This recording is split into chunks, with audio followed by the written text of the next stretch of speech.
In this video, we're going to cover placing hinge holes. These are two holes for the back plate of a European hinge style. So it's going to produce two holes for the hinge plate. To be able to set that, we're going to jump up into Tools, then Settings. We're going to take a look at two different cabinet types. One, a wall cabinet, learning how to set the upper and lower hole, and then also using a script to add a center set of holes if a door is exceeding a certain height. Then we're going to jump over to look at a tall unit to have it to where we have an upper door of, say, 30 inches and the bottom door is the remainder. We're going to need two more sets of holes for that.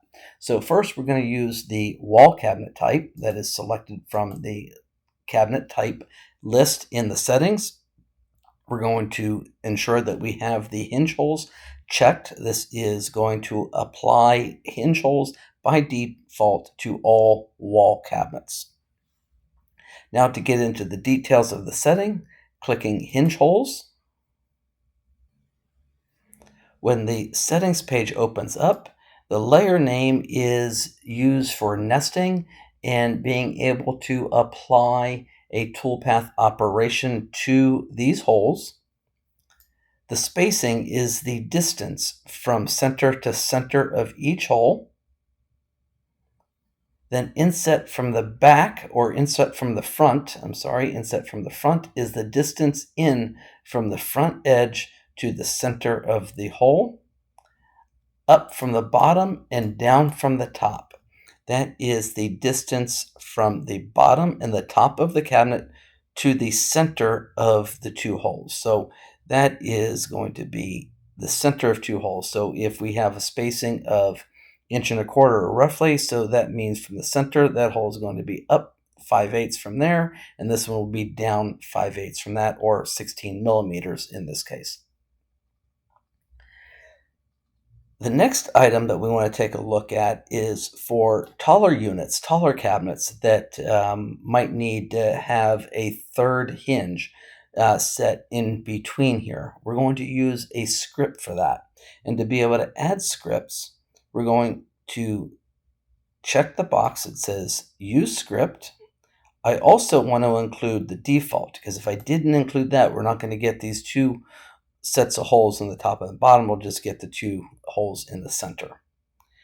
Then using the scripts drop-down box below and choosing the option that says Center Hinge Holes. Clicking Save.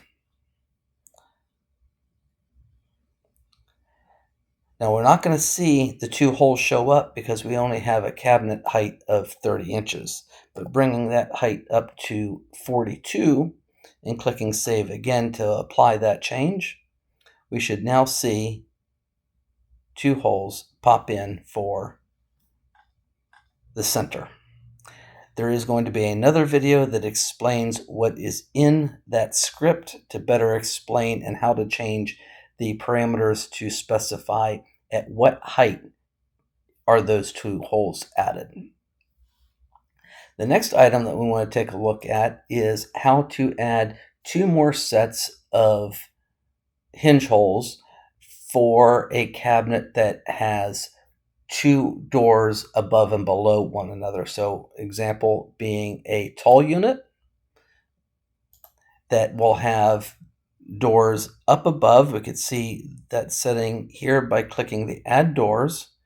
We have a setting for the upper door to be a default of 30. So that means from the top down, we will get a set of holes for, it's kind of hard to see, it's so much larger there, but we get a set of holes down from the top to 30 inches, and then it is divided by there. I'll go ahead and nest a tall cabinet so we could see what I'm talking about. But by adding this height value here of an upper door, that is going to give us two more sets of holes, and we could see that by going to the nesting, and it is these two holes right here. 1, 2, 3, 4.